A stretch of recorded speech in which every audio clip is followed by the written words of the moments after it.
This is FLOSS Weekly. I'm Doc Searls. This week we have a roundtable that's actually rectangular. It is me, Katherine Druckman, Shawn Powers, and Jonathan Bennett together talking about security. The Open Source Security Foundation is a new and really important development in the security world around open source. We talk about subscriptions and how we're getting towards subscription overload, but it really matters. We tie that in with what's happening with podcasting and especially with newsletters. There's more and more newsletters. Is that eating away at blogging? Is blogging completely retro? We visit that. Jonathan also has a couple of cool things to show off. It's all coming up next. Podcasts you love. From people you trust. This is TWiT. This is FLOSS Weekly, episode 687, recorded Wednesday, June 29th, 2022. Open Source Roundtable. This episode of FLOSS Weekly is brought to you by Collide. That's Collide with a K. Collide is an endpoint security solution built around honest security. You can meet your security goals without compromising your values. Visit collide.com/floss to learn more and activate a free 14-day trial today. No credit card required. And by Bitwarden. Get the password manager that offers a robust and cost-effective solution that can drastically increase your chances of staying safe online. Get started with a free trial of a Teams or Enterprise plan, or get started for free across all devices as an individual user at bitwarden.com/twit. Hello again, everybody, everywhere. I am Doc Searls, and this is FLOSS Weekly. This time, we don't have a guest other than ourselves. We are a rectangle, a round table of four people. Myself, and there she is, and Katherine Druckman, Shawn Powers, and Jonathan Bennett going left to right, and which is Salt Lake City, Houston, somewhere in Michigan, and somewhere in Oklahoma. Tip of the pinky finger here in the Michigan map. Yeah. So, so hey guys, we actually have some stuff queued up as topics. So Katherine, do you want to take it first because you're the first going left to right? Sure. Yeah. So I just dropped in. As many of you probably know, last week there was a big open source conference, the Open Source Summit, hosted by the Linux Foundation. It was in Austin, Texas, last week. And one of the days was devoted to security. The Open Source Security Foundation, that is also under the umbrella of the Linux Foundation, had a day devoted entirely to security. And one of the things they brought up was a little bit of research that they did together with another company. I cannot remember the name off the top of my head, but it found that basically a lot of companies don't have great open source security policies. People aren't necessarily handling the tremendous number of indirect dependencies that pretty much everything works on, right? And I think what I got from this is that the Log4j vulnerability that we've talked about, I know on here before, and we all are painfully aware of probably at this point. I think it spurred some action, which is interesting, and it's worth taking a look at and reading, what they came up with. But some of the interesting things that one of the articles I think I linked to suggested that a surprising number of organizations are not confident about their open source security. And I think that, a lot of really brilliant minds are coming together to address that, which is part of what came out of last week. And then, and then they just throw out a bunch of numbers, like the average application in development contains 49 vulnerabilities and 69 dependencies, which is just kind of shows that how deep it can go and how much there is, how many points of failure are potentially there when we're developing software. Anyway, there's a lot of emphasis on software supply chain security right now, and I think it's really important. And fortunately, some people smarter than me are working on it, and I'm very interested to see what these new initiatives that the Linux Foundation is getting behind, where they go from here. So anyway, that's my thing. Do y'all have any thoughts about that? I don't know about your experience dealing with these things, but I've been in the position of juggling a ton of different dependencies and trying to track down, to make sure everything is up to date and secure. And the response time is an issue. That's another thing they brought up, is that the response time seems to have increased in a lot of cases, which is problematic. I think you have to be. I want to get further. You have to respond. I want to get further and deeper into this, but because I forgot to go straight into the ad, I'm going to do it now, and we'll get further into security. I did a human thing there. Anyway, I have to let you know, this episode of FLOSS Weekly is brought to you by Collide. That's Collide with a K. IT admins often feel they have to choose between their commitment to cybersecurity and their duty to protect their employees' privacy. Naturally, you need to safeguard company data against hacks and breaches, but you don't want to turn your workplace into 1984. Traditional MDMs give the IT team complete access and control over company devices, but since employees are inevitably going to use their work laptops for personal activities, these tools can saddle you with surveillance capabilities you never wanted, like access to photos and browser history. Before you know it, your end users are complaining about all the security agents slowing down their laptops. Developers are frustrated by their lack of autonomy. People start secretly working on their personal devices just to get things done. It's easy to fall into the trap of top-down security, but it's not the only option. Collide is an endpoint security solution built around honest security.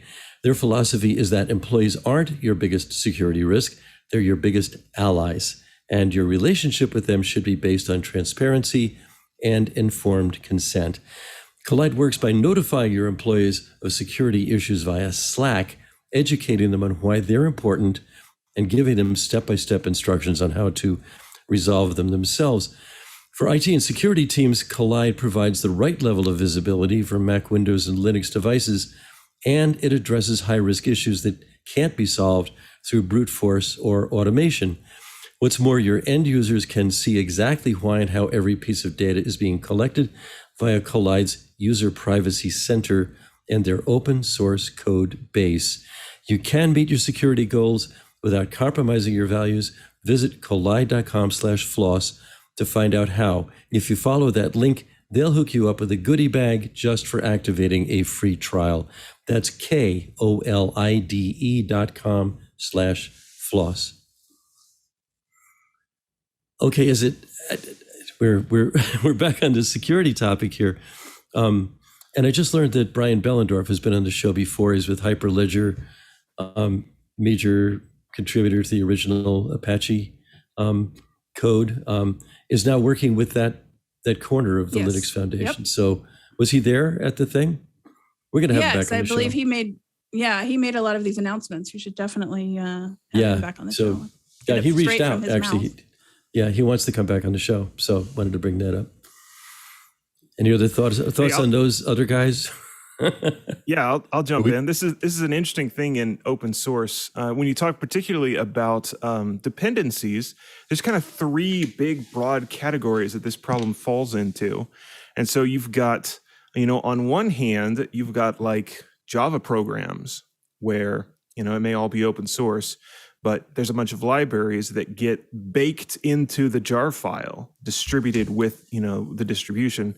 And so trying to fix something in one of those takes forever because you've got to do, a new reversion, a new release of your program to be able to get those libraries, fixed libraries sent out. And so that's like when you look at the log4j problem, that has a long tail because everybody that was hit by it, they have to get a new release from their vendor that's got the new libraries built into it. And then on the other opposite extreme, you've got like the Node.js community and NPM. And those guys, they automatically, depending on how they've got things set up, will automatically grab library updates on the fly every time somebody reloads the page. And that brings its own security problems because then if you have a rogue developer or someone wanting to launch protestware, which, not to toot my own horn, but I'm pretty sure I'm the one that coined that term. Anyway, protestware, you get it if you don't have your versions pinned, or sometimes even if you do, depending upon how malicious the developer wants to be, you get potentially malware injected right in library updates. And then kind of sitting in the middle, also a big part of this conversation is like a Linux system or even a Windows system, BSD system for that matter, where a lot of those libraries are system libraries. And so the way that you update those is with your built-in package manager, or in the case of Windows Update. And it seems to me that when you talk about particularly vulnerabilities and dependencies, one of the things that makes it difficult is you've got these three totally different models that each need kind of their own approach to trying to fix some of these problems.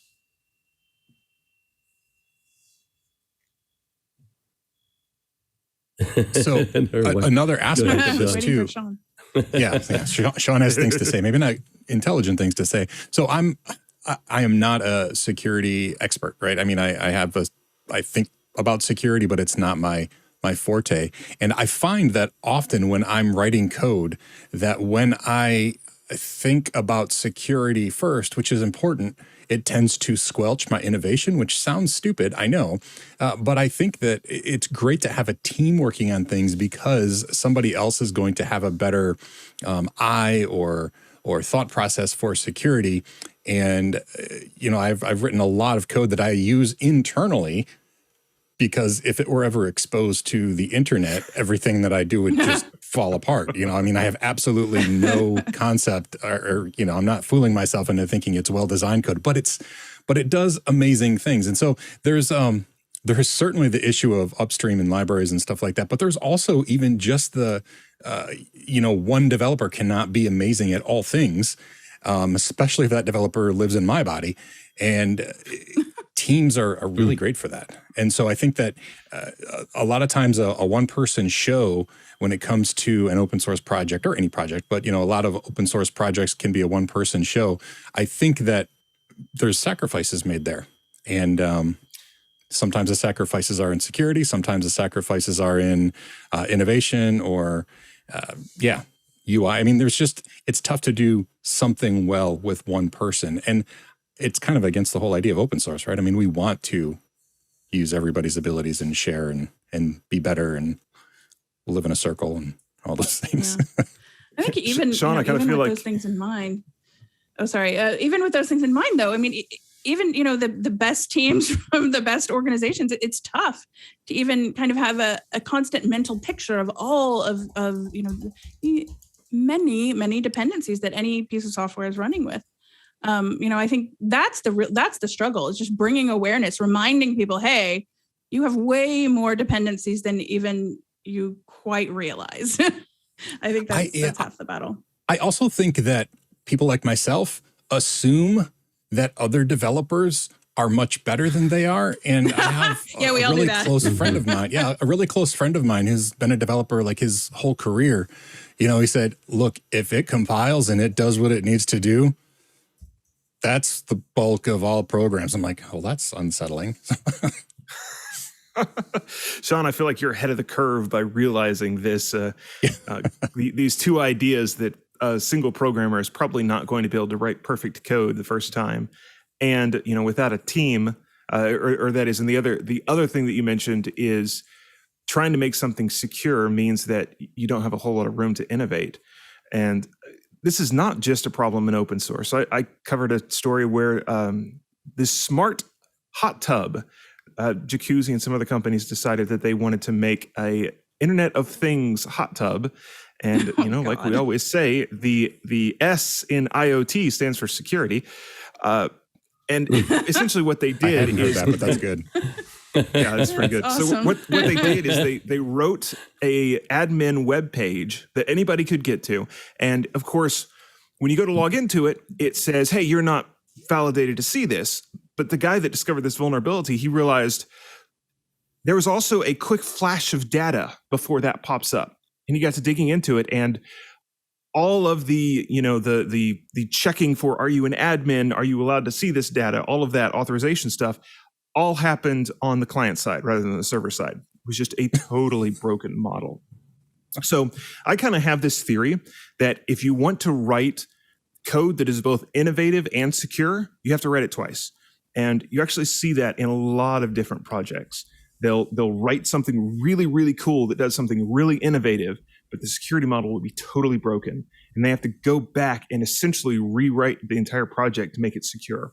And so I think that's an interesting kind of idea that you're in on there, Shawn. This idea of the first time you write it, you just know it's going to be broken, and then you try to fix it later if you need to. And maybe even if it is a one-person show, if you allow yourself to turn off those security thoughts while you're designing how you want it to work, the awesome stuff, and then you turn that on in your second pass to fix the horrible code that you just wrote. I guess that is one way to go about it. But I find just personally that trying to have both of those mindsets in place at the same time just stifles everything, right? I mean, I just don't do anything because, I can't do that because that's a bad idea. So what's a good idea? Well, I don't know. Yeah, it's tough. So absolutely. I don't think we mentioned it. I don't think we mentioned it. We really should. That article was from ZDNet. I don't know if it was who the author was on it, but it was a ZDNet publication. Yeah. Thanks to them for doing such, over the years, really good open source coverage. Yeah, Stephen Von. And thank them for not saying, Von Nichols, if you're a terrible security person like Shawn Powers. Yeah. Don't listen to Shawn, whatever you do. But I should point out the piece by Stephen Von Nichols, and he's been on the show. So that's true. Oh, I didn't realize that. If you like him, go back to our archives and listen to him. I'm wondering about how old is the Open Source Security Foundation? It's I just heard from Brian out of the blue. I mentioned him earlier. And I guess it's yet another thing under the Linux Foundation umbrella. Yeah. And those tend to include a whole bunch of companies, though I don't see companies mentioned yet, but I haven't dug into it. You guys have any insights on? There are a few big companies definitely contributing. I think I want to say I've seen Red Hat and Intel and some others I can't remember. Likely Google and Facebook. They tend to jump in on all those things. Yeah.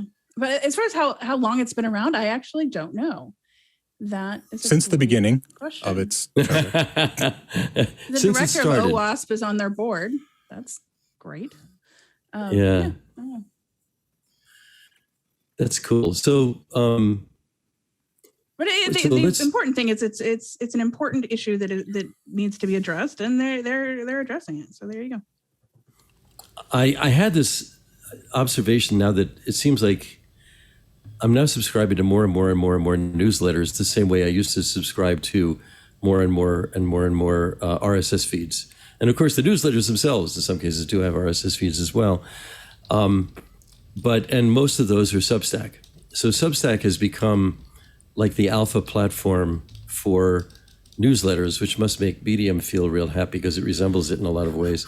And I suppose you could do newsletters on Medium as well. But again, it's on a platform rather than on your own thing, whatever that happens to be. And so there's this sort of tug of war or tug of use between fashion in publishing, ease of use, where the audience is, how you can make money, all these different things, which favors having a platform that kind of handles it all for you. But there are downsides for it too. Like I haven't seen on Substack how to get rid of the tracking cruft where they turn every link in the newsletter, not on their websites, but on the newsletter into some long, obscure URL that resolves. But in the meantime, you don't know what's happening with that. It's going to where you want it to go, but it's doing something else in the meantime that may just be analytics, but it may also be tracking you. I don't know. I actually don't know what they're doing there. You guys have any ideas about that and where this whole thing is going? There's an open source ideal underneath all of it. Yeah, absolutely. Yeah. Shawn, I remember doing mailing lists with what was it, Major Domo back in the day, where, that was just a mailing newsletter is basically a mailing list with a purpose, I guess, is the thing. I also use Substack, but I think that's Katherine's fault. I think, I said, hey, what are you using for a newsletter? Yeah, we're using it on our own thing. Yeah, it's certainly not ideal. I don't know. There are ideal lots is very of alternatives. difficult. Yeah. And so the weird thing for me is, for a long time, blogging kind of fell out of fashion, it seems like. Social media kind of took over the long form blogging. And then in the past couple of years, it feels like it's come back, but slightly different. Like, Doc, you mentioned Medium, right? I think that Medium has kind of become the blogger of the current age or whatever. And I don't don't love that because I really like to, host my own thing, have my own stuff. But I think part of it, like you said, is a monetization angle. I think you can monetize with Medium. You can monetize using Substack. All of those things allow for monetization. Whereas I don't know that was the focus originally. Originally, it was just a place to put your stuff online. And if you wanted to make money, you had to put gaudy ads on your page all over, right? That was kind of the way. But now there's like the next generation of easy direct from the consumer kind of payment. So I don't know if that's the reason that this platform based. I think that's a big part of stuff it. It's a big part of it. Part of it too is that you can easily sort of not so much syndicate it out, but you can cross-publish onto. Or put your notifications on the social media. It'll automatically send something out to Instagram and Twitter and Facebook or whatever else you want to stick it in, and that's part of the appeal too. The WYSIWYGness of it is what looks to me so much like Medium. You can't write in your own HTML editor, and including the most simple kind. You have to use their editor, and that's fine if you want to do that. It certainly looks great. What you're seeing is pure WYSIWYG. What you see is what you get. But if you want to look at the HTML underneath, it is pretty darn complicated, which is what I guess. WordPress lets you do either. I still blog. I still have a blog that I regularly write to, and I actually started reading so that I can practice for when I have an audiobook to read long form. But I'm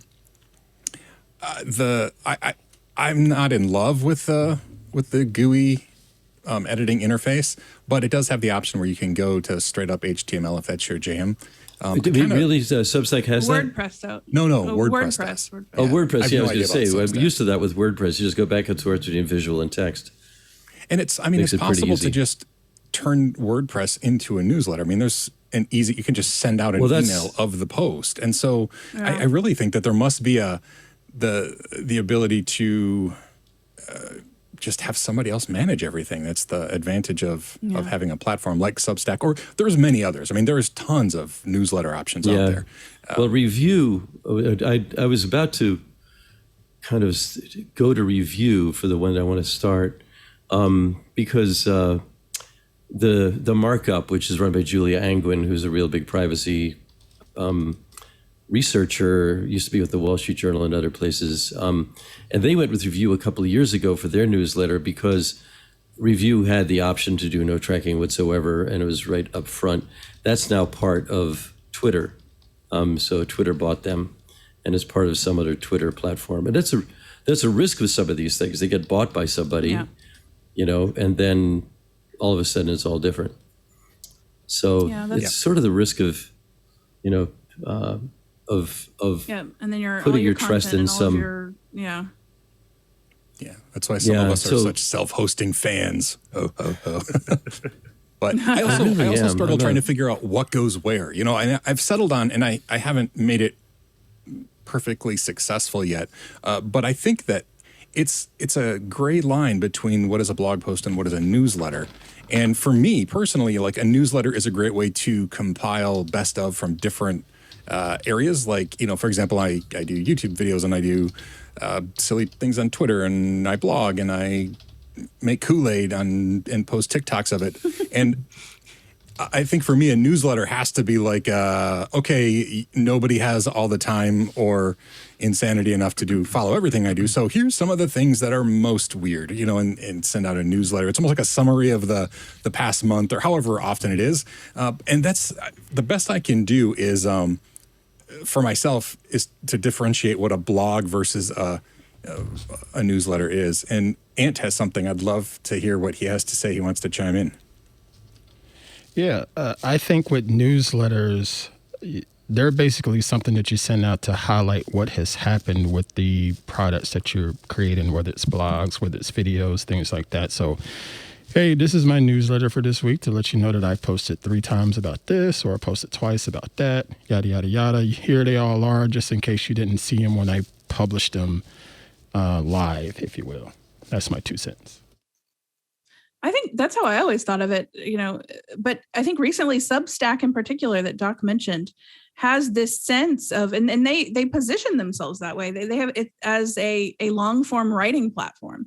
They even, they have, writing mentorship programs they did at one point, I remember. But it's not geared toward, let's say, marketing email. It really is geared toward people writing blog posts in that format. And it even, in the email archive is laid out very much like a kind of a simple blog, which is interesting. It's I understand the initial question, which is blogging sort of becoming, morphing into newsletter writing. And I think, for example, like a few platforms position themselves. Yeah. Like Medium and now Substack in this regard. Like for example, exactly. Phil Plait, the bad astronomer, great, awesome guy. He has a Substack newsletter, and some of it is subscription based. Substack allows like subscriber only newsletters, which again, a monetization angle that would be difficult to do, I think, on your own. If you were just like on your blog and you sent out emails, it would be tough to do. But I think that's the service they're providing. And I mean, a service for blogging, I guess, is something that most people need, but I mean, we're a fairly nerdy group here. So, spinning up a blog somewhere isn't as much of a challenge, but. Speaking as a reader, I really hate the freemium teas. Matt Tayabi does it. There's some other guys that do it. You're reading 3 or 4 paragraphs. They, no, only for subscribers here. You know what? I subscribed to a whole bunch of newsletters already. Let me get a little bit farther. I'll pay you when I'm ready. I don't like it. It's a little, but this is a personal preference. Obviously, it works for him, and others like that. The concern I have is that Substack may turn into something of a verb. Like I'm not in the way Tweet did. I'm tweeting this. I'm going to Substack this. That where is that it becomes. I've never heard that. Yeah, not yet. It is now. Not yet. It is now. It's Doc's fault. You feared it here first. That's sort of. Hey, so I've got to jump in with this concept of the newsletter as the platform. So again, this is kind of my background at Hackaday speaking. What we do over there is we find the best stuff around the net and bring it to people. If your content is only in a newsletter, you've got this real problem about discoverability, but also archival, right? If it only exists in the email that's being sent out, then there's no place, 10 years from now, somebody can Google and find your content. And then we just had a conversation about this over at Hackaday. There's another problem that we're seeing, and that is where people are trying to monetize. They've kind of figured out that the juice for getting all the views is much different than the juice for here's step-by-step how to do the same thing that I did. And so we're seeing a lot of these, some of them really creative hacks, really creative projects, but it's like there's not enough details about what's been going on. It's just the sizzle reel.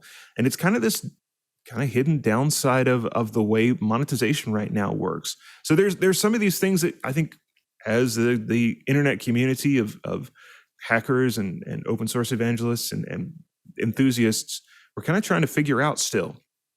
How is this going to work that's going to work for everybody? It's kind of an open question. So Substack actually does, so the way that the archive is presented, you wouldn't have to ever subscribe to a newsletter to see it. It is very Googleable, discoverable. It's laid out just like it might as well be a blog, which of course the obvious question there is, well, then why not just make a blog and have those, have their blog posts sent out by email? So that's, I think the original question, it's kind of a weird chicken and egg thing right now. I think it's like, is it a blog? Is it a newsletter? I don't know. Yeah, there's a real question about whether blogging is retro or passé or kicked to the side. And I want to visit that and other questions. This is a good thread, but first I have to pause and let you know that this episode of FLOSS Weekly is brought to you by Bitwarden. Bitwarden is the only open source cross-platform password manager that can be used at home, at work, or on the go, and is trusted by millions. With Bitwarden, you can securely store credentials across personal and business worlds. Every Bitwarden account begins with the creation of a personal vault. Bitwarden has big news. After launching the username generator last month, they're integrating with 3 popular email forwarding services that also happen to be open source. Those are Simple Login, and an Andy, and Firefox Relay. Now, adding another layer of security and privacy is easier than ever when using Bitwarden to generate a new username. The option to create an email alias is presented with a sub-selection for choosing your preferred service. Just enter the API key for your individual account with the chosen service, select the desired options, and once generated, a new alias is instantly registered to your account. Using unique usernames, email addresses, and passwords for every account is a powerful method for increasing internet security and privacy, and adds protection to logins in the face of data breaches and leaks. This feature will be available on the Web Vault desktop app and browser extensions with mobile planned for a future release coming soon. Bitwarden is a must-need for your business. It's fully customizable and adapts to your business needs. Use Bitwarden Send, a fully encrypted method to transmit sensitive information, whether text or files. Generate unique and secure passwords for every site with enterprise-grade security. That's GDPR, CCPA, HIPAA, and SOC 2 compliant. Their end-to-end encrypted vault helps mitigate phishing attacks. Their Teams organization option is $3 a month per user. Share private data securely with coworkers across departments or the entire company. Enterprises can use Bitwarden's Enterprise Organization Plan for just $5 per month per user. Individuals can use their basic free account forever for an unlimited number of passwords, or upgrade anytime to their premium account for less than $1 a month. Their Family Organization Plan gives up to 6 users premium features for only $3.33 a month. Here at TWiT, we are fans of password managers. Bitwarden is the only open source cross-platform password manager that can be used at home, on the go, or at work, and is trusted by millions of individuals, teams, and organizations worldwide.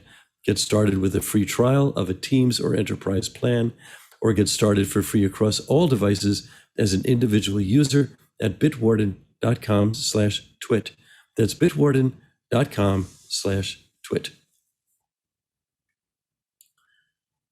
Okay, so back to the question at hand, which is blogging fully passé, or is it's a permanent feature? I hope to think it's a permanent thing. It's just, we're always going to do do I think it's just writing, right? I mean, yeah. I don't think writing is going away anytime soon. I think it's being augmented by things like video and podcasts and stuff. But I think, blogging as a term is just like how we present it. So yeah, maybe as a, I don't know, it seems like an older term. But I think that this conversation really points to another issue that is kind of difficult with any open source project, and that's monetization, right? I think all of these weird little quirky new things that are happening are around monetization. If you want to live indoors and, write for a living, and you're not part of a big corporation, which, I mean, let's be honest, a lot of the big content producing places are closed down now. It's difficult. It's a weird place in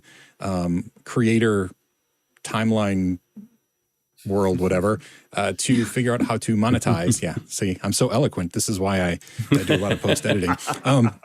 Yeah, it's a tough place to be, because things like YouTube, they do monetization with ads, so that's pretty clear, but it's not so clear with writing. I think Ant mentioned in the back channel that he has like a supporting thing on his blog where people can click to support him. And I have that on like my comic page. Those aren't a consistent revenue stream though. And to come up with a consistent revenue stream that you can pay your bills with, that's a tough place to be, right? I mean, that's just a really tough place. Yeah, buy me a beer there.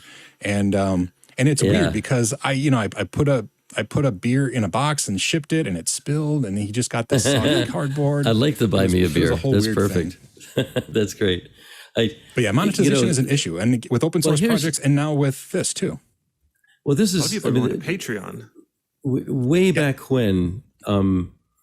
Back in early Linux Journal days, we made this interesting distinction, which is, do you make money with something or do you make money because of it? You make money because of open source. You don't make money with open source so much, right? So The monetization is a secondary or side effect of it. Now, what the sort of freemium, we're going to give you 4 paragraphs and then charge you if you don't, to make you subscribe, is an approach there. That is a way to monetize it. If the whole point is to monetize in the first place, you go there. But there's it's an interesting question. I mean, let's look at podcasts for a second, because Facebook has just killed off their podcasting thing that they were doing with, and Bloomberg decided that they were going to not podcast anymore on the Facebook platform. There's news about this, and I had no idea that there was any podcasting on Facebook at all. And it turned out it was all part of a sort of monetization thing. It started out with how do you make money, and here's another publishing platform really that they charge for. I think, I'm really not sure what they were doing there, except that you just know that, yeah, there you go. Yeah, Bloomberg wrote, basically pulls the plug on podcast business after a year. What was that business? And an interesting thing is, if you dig into it, it's a meta service at a Facebook site, which tells you how much Meta is actually a division of Facebook more than Facebook is a division of Meta. I think Google pulled off the create your own parent move with Alphabet better than Facebook did with Meta. But the interesting thing there is podcasting is inherently, it's kind of an open sourcey thing. It's a way of doing something for free. You just, it really was just a file that you put in a feed, right? You have an RSS feed with a file in it.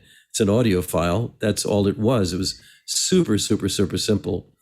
And now it's turned into an industry, right? With, Joe Rogan getting $100 million and The Ringer getting $200 million, and Stitcher getting $325 million from SiriusXM. And I don't know whether that's going to pay off yet or not, but the assumption there is that podcasting is the new talk radio. So we might as well move into that business as soon as we can. But you guys have any thoughts about that?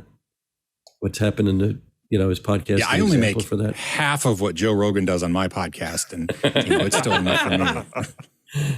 You're talking just 5 figures, man. 6, not 7 figures, right? It's tough. I just, the whole content creation, it's difficult to do as a main thing that you do, right? I mean, when it becomes more than a hobby, it's tough. You said open source. I don't remember your exact terminology there, Doc, which was, as usual, really good. You make money with that I clearly don't have. Yeah, you make money because of it, not with it. Yeah, and that's great philosophically, but also it's really nice to pay for things. So it's nice to get paid for things. Yeah. So there's this model that's kind of gaining traction in a lot of different places, and the one that I most clearly found it is over at Asahi Linux. There's a page there about support, and they say they have 2 different things, and they say, hey, support us on Patreon or support us at GitHub Sponsors, which if you go to GitHub Sponsors, it is essentially a Patreon model, and that's the idea of individuals, the little guys out there that really appreciate what you're doing, can chip in 5 or 10 or 15 or $20 a month. And, if only one person does that, yeah, you're talking about buy me a beer range. But if you get 1,000 people doing that, well, suddenly you're getting closer to what you can live on. And it's interesting that so many services are kind of embracing this. So Patreon was one of the first that started it. GitHub's on board. Over on YouTube, you can become a member of a channel if they've got it set up. And that's the exact same thing. Twitch, exact same thing. You could be a subscriber. That's what, $5 a month, I think. This is one of the models that's really coming out as being a win, and it does a couple of neat things for us. I think I like it. I like the subscriber model personally because first off, it gets us away from ad-based advertising, ad-based monetization. That's always been just a little odd. Especially for individuals like trying to make money using ads on YouTube, let's say. It's always been a little weird and a little iffy. It gets creators closer to their fans. One of the neat things that happens with a lot of these is, you sign up for Patreon and you get put into a private Discord where you can talk directly with the creator. That's what we have on Club TWiT, TWiT Plus. So it's a neat model, and I'm wondering if that's not going to be the model that's really going to take over. We see software projects doing it. I know people that are making YouTube videos are doing the same thing. A lot of YouTubers that I follow are doing the same thing, and I'm sure that people doing kind of the long form blog stuff are fiddling around and working on that kind of same thing. And you could do it. There's no reason you couldn't do it with Patreon. In fact, I think Patreon has tools to be able to create blog posts that are only available to your supporters. So I find that a really interesting and kind of compelling new way to do monetization. I do like the aspect of choice too. And it's very convenient that Club TWiT does this for us, in that you can subscribe for money and then for a certain amount and then not see ads. The same thing with YouTube Premium, right? I mean, YouTube Premium is by far my favorite subscription service that I currently have. I would cancel Netflix before I canceled YouTube Premium, because never seeing ads in YouTube videos makes my YouTube experience far better than I imagined it would be. I thought it would make things slightly nicer. Oh my goodness, is it amazing to have YouTube Premium. I feel like this is sponsored by YouTube Premium or whatever, but it's amazing. And I like that there's a choice, because like when I look at my ad revenue from YouTube, which is very minuscule, right? I'm the total time I've had a monetized channel, I've made like $100. But when I look at the percentage, the vast majority of income still comes from ad revenue. And I like that people have that choice, right? I mean, if you can't afford a subscription, or that's something that you don't want to do, you can still just see ads and enjoy it. But what the premium you're paying for is not whether or not you see the content, but how you're supporting that content. I really like that model. And I have a rant about something that is inappropriate probably for a live stream. So I won't talk about it. Maybe we'll save that for the Club TWiT exclusives. Yeah, we'll get to those in a few minutes. I think I thought like 2 years ago we were moving toward peak subscription. I totally agree with Jonathan. It's a wonderful model. It's just that everybody thinks it's a wonderful model, and then we move to the all subscription thing. I mean, television is there. We're staying in a hotel, and I look at the guide on TV, and it's all garbage. I mean, and it's just free. Right. And the stuff that costs money is good. It's prestige TV, premium TV, Hulu, Disney, and Netflix and Amazon and all the rest of them. And we always thought we'll do one or two of them. We're doing all of them now. We're doing all of them. And it's crazy. And on top of that, when I was kind of researching this, the newsletter thing, I found out, I have like 30 Substack subscriptions, and a bunch of them are paid. I'm paying for these, and I forgot. I like to challenge the audience or challenge anybody to come up with an open source tool for managing all your subscriptions that anybody can riff off of. I get ads for one that'll do it. I don't know what it's called. Just a way to when do they start? When do they stop? Is there an API that somewhere that somebody could do? Like, what are the deals that are coming up? How do you flag when these things need to be canceled? You only want Hulu for a month, or you start with Peacock and you get it for 99 cents for a month, and then it's some other number after that. I'm making that up, but I have no idea what Peacock costs. I saw Doc. He said it was a thing. Yeah, I mean, but there are other things too, like Sirius XM. You've got to call these people up. You can't just like go with Sirius XM. All the That's automatic a whole other rant. Yeah, all of them. But Sirius XM is they don't need the satellites anymore. They just have a service. But that's a whole. You're right. That is another rant. I've got that one too. But we need some way to control this stuff. This ought to be a doable thing, right? But I don't. And there's Truebill and a couple of others, but they don't. That's the one that I see. Yeah. Yeah, but I think we need some sort of base code for how to do this. So there we go. Which charge be? Oh, did Ant find one for us? Thanks. That's so what awesome. Is that? Okay, let's find him. Let's book already. him. Our research department, Ed Pruitt, has found something. He just made that website up. It's full of ads when you go. It's going to go to show. So we'll find out. I mean, I mean, there is another principle that says it's probably been invented, whatever it is you think you want, So you gotta. How many billions? And if you've thought of it, and nobody else has invented it, well, that's a business opportunity there. Yeah, for sure. Yeah, so that's a little bit of a challenge. And the first step is always to buy a domain name that you'll never end up using. I know. That hurts. That hurts, right? Yeah. Bad. I feel personally attacked. I had bullforge.com and halfacat.com for the longest time. I still have just say I own penguinjournal.com, and that has never come to fruition. So. Oh, wow. I still have iHeartDrupal.com. It just redirects to my personal site, though. Oh, that's good. Nice little plug there. So what's this that we're seeing now that ChargeBee? So we have a little ad going out here for ChargeBee. It's ChargeBee. It's in our show notes. It'll be in our show notes. That's a platform for businesses who want to manage subscribers, right? Or is it, I don't know. Or is it a way for us to manage our services? Well, what we need to do is reach out to them and see if we can schedule an interview with them and get the exactly. We need guests. All about it. We need guests. We'll troll for guests.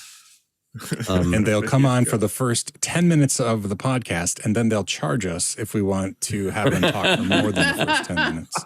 That's an interesting thought. A podcast guest subscription service. I mean, that's actually a much better system than the PR one, where you just get lots of spam out of the blue for people you never heard of, where we get from a other lot parties. Of it. Oh my God. We?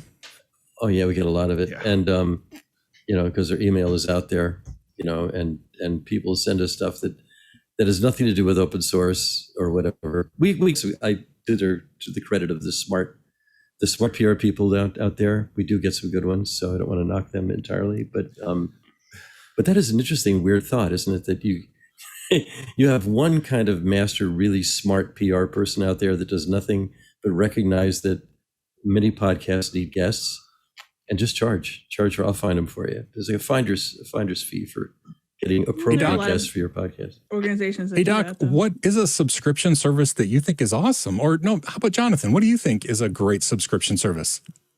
Well, it's interesting you ask, because here at TWiT, we do have Club TWiT. And the main thing with Club TWiT is you get ad-free versions of all the shows. But personally, I don't think that is the biggest draw. I think the biggest draw for Club TWiT is the TWiT Plus feed, which is where you get to see your favorite hosts and guests goofing off or sometimes making good points after the show. These are the things that don't make it into the mainline shows.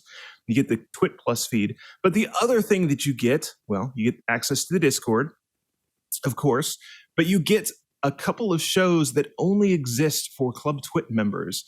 And of course, there's GizFizz, but the one that I think is just the best is the Untitled Linux Show, hosted by yours truly.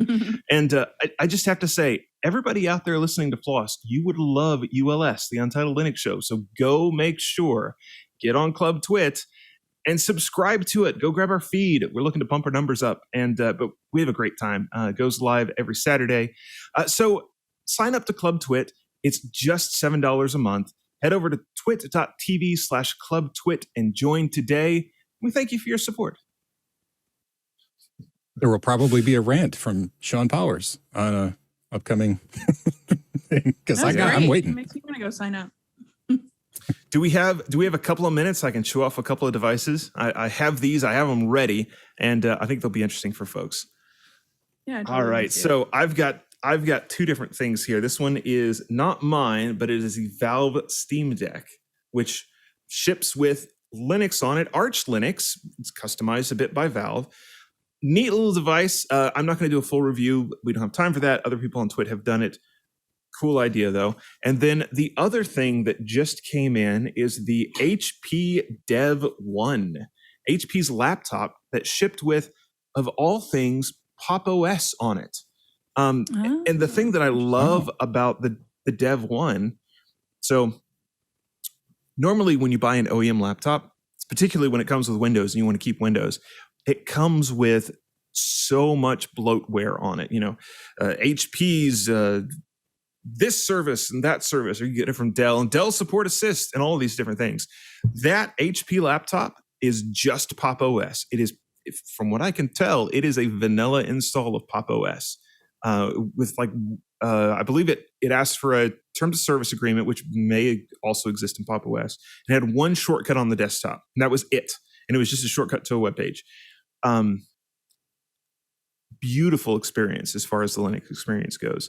But I find it real interesting that we have these two devices, very well done devices, kind of high profile devices, shipping with good Linux on them. Now there's some warts with the Steam Deck, of course, but that has a lot to do with you kind of have two layers of translation going on there, because you got to run everything in Wine, and then you also have to run these games designed for mouse and keyboard on a tablet. But I find it real fascinating that, here in the last couple of months, we've seen these two, like I said, really good devices shipping Linux. And I don't know, I don't want to go off on the whole year of the Linux desktop thing, but it seems like we're maybe getting a little more mainstream. What do you guys think? Oh, decent price too. I mean, that just on the screen there. I mean, wow. I have Dell does the Ubuntu develop. They have a name for it. I don't remember the name. And I have one of those, and it's a shockingly good Linux experience out of the box as well. Mm-hmm. Are they all AMD? Is that the? Yes, the dev one, it's $1,100. It comes with the Ryzen 7 Pro, the 5850U, and 16 gigs of RAM and a 1 terabyte SSD. Really pretty decent specs. Yeah. Yeah, I mean especially the SSD. That's a big SSD for that much money. It's cool. I think, half the phones on the planet or more are now Linux. So maybe the year the desktop happened, it's just two shares of Linux in the pocket. I don't know what we call that. Yeah. Interesting to me that they're really marketing it as the developer's laptop, which is very interesting. I think, I think I increasingly see developers using Linux laptops more than, we all know how many developers are actually just using Macs, right? We know that. Yeah. But I think I see more and more Linux laptops, which is interesting. Or I did back when I left my house in the before time. And I personally know of people I communicate with on, via the wonderful internet that are using Linux laptops. So interesting. We may soon enter instead of the year of the Linux laptop, the millennium of the Linux laptop, when it finally happens. I thought Chromebooks were going to do it. The genie will not go back in the bottle. It'll be over, and then, but we're Chromebooks, waiting. I think it becomes less and less relevant. Chromebooks are all over the place. They're in schools everywhere. I think they're still the perfect idea for an educational environment, because it doesn't tie a person or an account to a device. They're just a way to get to an account. So, that's for education, especially like high school, middle school, elementary. That's a nice feature where if they drop it, they can get another one and all their stuff is right there. So I set an elderly lady up the other day, one of my customers, with not a Chromebook, but a Chrome box to replace an old Windows 7 desktop. And so far, that's worked out pretty well. So more than just education, I have to worry, though, that Chrome OS will kind of leave a bad taste in people's mouth because they remember it from their bad old school days. It could be. Oh, yeah. It could be. If your school experience is awful, this may, exactly. Especially because a lot of them are on such horrible hardware, right? That the experience wasn't even because of Chrome OS. It was because it was, a Celeron from 1997 or something, basically in the yes. But this episode is brought to you by Sharkleberry Fin. Do you wonder what the 90s smelled like? Sorry. That's great. That's actually a drink. It looks like a votive candle somehow. It's not hot enough to melt a glass full of wax here. What's that? So we're getting down toward the end of the hour. Yeah. Are there any turns we've left unstoned here that we should be visiting? Sharkleberry Fin. So we're good, I think. We got everything. We've gone from security to Sharkleberry Fin. I don't know if we have left any stones unturned. I have not looked at the back channel at all. Is that in keeping up with us in any way? Catherine just titled the episode "From Security to Sharkleberry Fin," episode 687. Somebody wants the Linux game machine next time. Yeah. Okay. I had to check too quickly. I'm kind of curious about Chrome OS on an i7. Like, where does that happen? Is there like a really high end there? Do you have to do that? Remember the Pixel Book, the original Pixel Book? It was like so expensive. No, I don't. And it was a weird aspect. It was like a 3:2 aspect ratio on the screen. And it was like aluminum. It was weird. The original Google Pixel Book, I think is what it was called. Maybe I'm wrong, but it was really expensive and it was just a Chromebook. It was so bizarre. Yeah, no, I don't really remember that. And since they figured out how to make things, I guess, more or less, or good enough. It's really, what do they cost now? What does a Chromebook cost? Depends on how nice it is. Yeah, the box I picked up was like $269 on Amazon, but you could spend, well, there you go. You can spend $1,000 on one if you want real high-end hardware. Oh, yeah. I see, yeah. I think that's a normal aspect ratio now. The first one was weird. Yeah. Interesting. And Ant is quick with those screenshots. He's like the lawnmower man back there. Really. Yeah, if you're not watching the video feed, if you're only listening to the audio, you really miss out. Yeah. True. This is a go back and watch the video one I think we have here. And so what do we of course this is a show where we've reviewed everything all the way through the show. So maybe it's more or less at the time for the plugs, I would guess. Plugs. So we could just go left to right. For those of you who are not visually impaired, first? Katherine. Oh, wow. What do I have to plug? I don't, well, we do that other podcast. If you'd like to hear from me and from Doc more, and also Shawn quite frequently. I guess we need to have Jonathan on next. Sure. Yeah, check us out at reality2cast.com. We talk a lot about, tech policy and privacy and those kinds of things. And it's not limited to open source, but we get around. Also use Drupal and keep it updated. Do those security patches. Don't let time pass. Sorry, bringing it full circle here. Yeah, we go out of our way not to be duplicative or overlapping too much with this show. So, except for the personalities involved. So, Shawn, great cartoon, by the way. And you know what? I haven't drawn it because I had COVID for like a month. Well, 22 days of infectiousness, and I was sick for a long time with COVID. I haven't done my comic in a long time. That wasn't funny. Yeah, good. So that website, ShawnPowers.com, with the 0 and the O for Shawn Powers, it links to all my stuff. If you want to read my blog or you want to hear me read my blog, it's also a podcast. And yeah. ShawnPowers.com. You're selling it so hard. I mean, it's just me, right? I feel like when you... There it is. There it is. All my things. He is a man of many places. And Jonathan, your different camera actually doesn't look bad. No, it's not terrible. It's the old camera I used to use before I invested in the DSLR, which is for whatever reason broken today. Anyway, you can of course catch me over at the Untitled Linux Show, but also at hackaday.com. Right there, at the very least, the security article goes live every Friday morning, covers the interesting stuff and the things you need to know about that happened during the week. Quite often, we get somebody in the comments will say, I hadn't heard about this. I'm vulnerable. You saved my bacon. So if you're a sysadmin at all, you probably should be over there checking that out. It's always me. I'm always that person.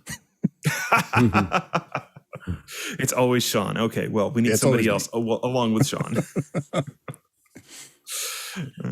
Yeah, and I am actually prepared this time to tell you that we actually I can tell you our guest next week is Matthew Hodgson of matrix.org, and Jonathan is going to be the co-host again on that one. So that is coming up next week. It promises to be a good one. I didn't even have to stumble my way into that. So thank you, everybody. This has been a good one. We'll see you next week with Matthew Hodgson coming on. And until then, enjoy. See you next week. Did you spend a lot of money on your brand new smartphone and then you look at the pictures on Facebook and Instagram and you're like, what in the world happened to that photo? Yes, You have, I know. It happens to all of us. Well, you need to check out my show, Hands On Photography, where I'm going to walk you through simple tips and tricks that are going to help make you get the most out of your smartphone camera or your DSLR or mirrorless, whatever you have. And those shots are going to look so much better. I promise you. So make sure you're tuning in to twit.tv/hop for Hands On Photography to find out more.